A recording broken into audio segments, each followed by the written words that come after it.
Hello, today I'm going to show you how to connect your home server as a Steam games library. So to get things started, let's open up a terminal and I'm going to grab Remmina. So,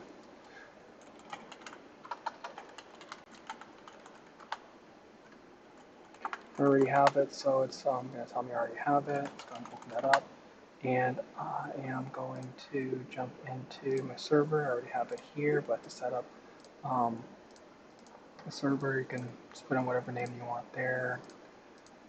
Change that to SSH, put in your IP address for your server, your username, password for your server, and click connect. And we can get over to the server here. Don't need all that. So the first thing that you're going to want to do is sudo apt install nfs-kernel-server. Again, I already have this installed.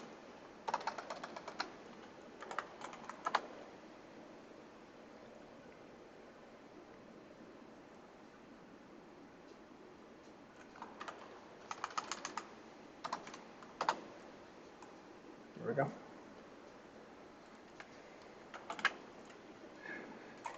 So you'll need to sudo ls USB if you have USB devices connected to your server like I do. Sudo block ID will give you the UUID and the format of each one of those USB devices. Sudo nano fstab will allow me to mount those devices. So you'll put the UUID equals that UUID number, and then you'll want to put the path that you're going to mount it to, the file format, defaults, and no fail, so in case it's not plugged in, it won't stop your system from booting. Zero dump, zero pass. And then to actually make those mount points. For me, I have network, so I'll just put in mkdir network. Tell me I already have it.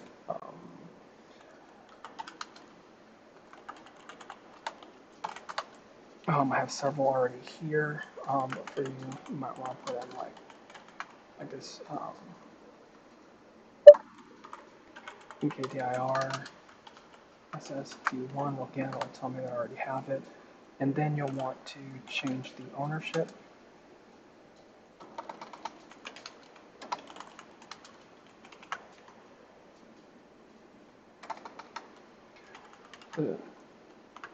Use the group, username, and the path.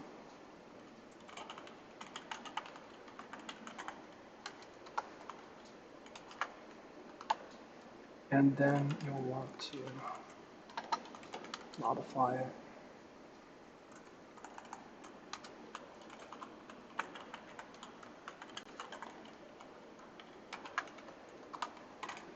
ls-la, show that that's owned by me.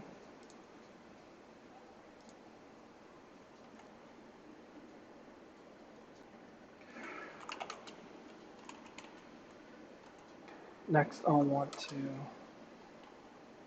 change my exports to include those. So this first one is going to be the path that we created that we're mounted those USB devices to, and then it's going to be the IP address that we're going to be sending it off to. You'll want this for each device, each client computer that you send it to, read, write, sync, fsid. These need to be different for each one that you're sending it to. No subtree check, no root squash, and insecure. You can check the manual if you want more information on all of those options. Control X, and then I can export those with sudo exportfs.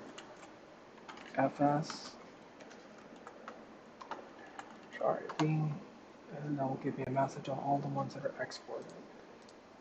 Well, that's all we need to do from the server. Now for the client.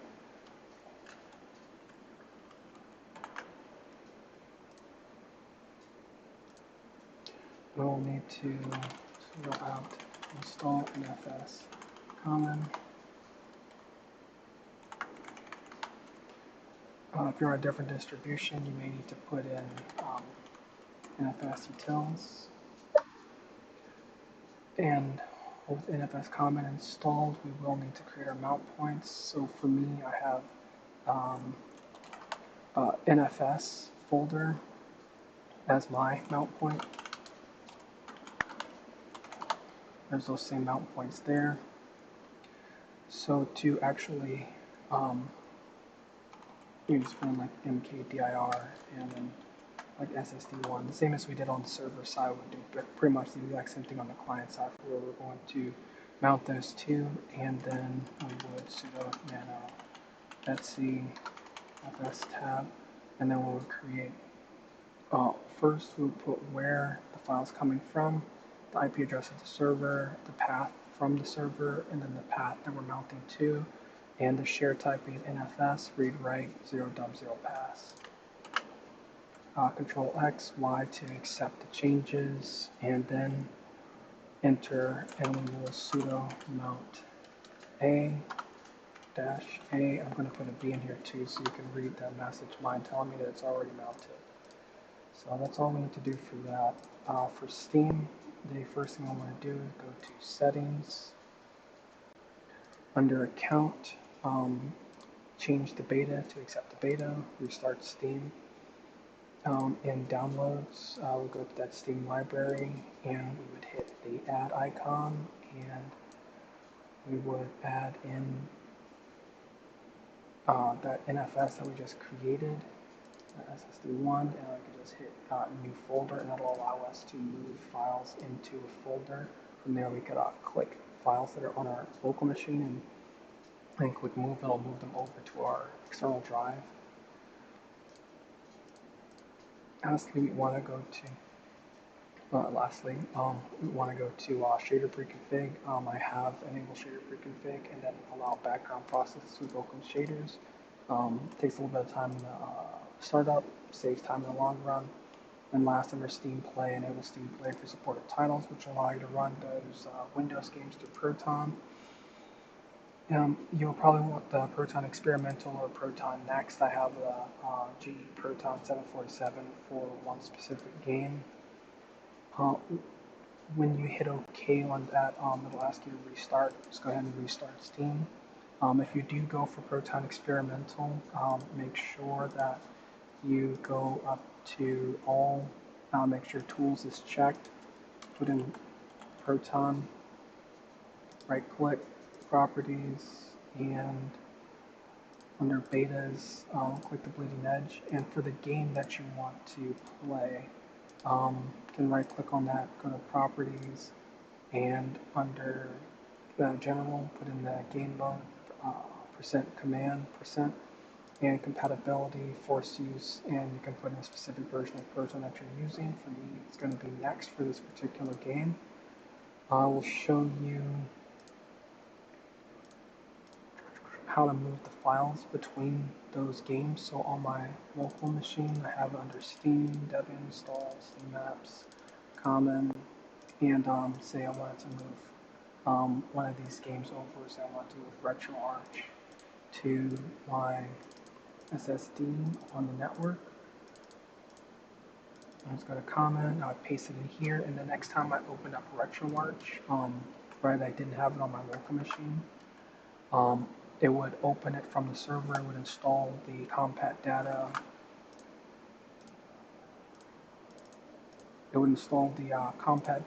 and it would also install Steam app manifest ID.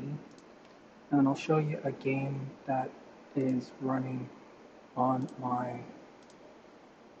directly from my server. So if I go to downloads, show you here, the game I'm going to be showing you is Sailaway. It's not on my local drive, it is on my network drive. It is this game here. It took me a little bit to load up because I have a low network connection, but here's that game here.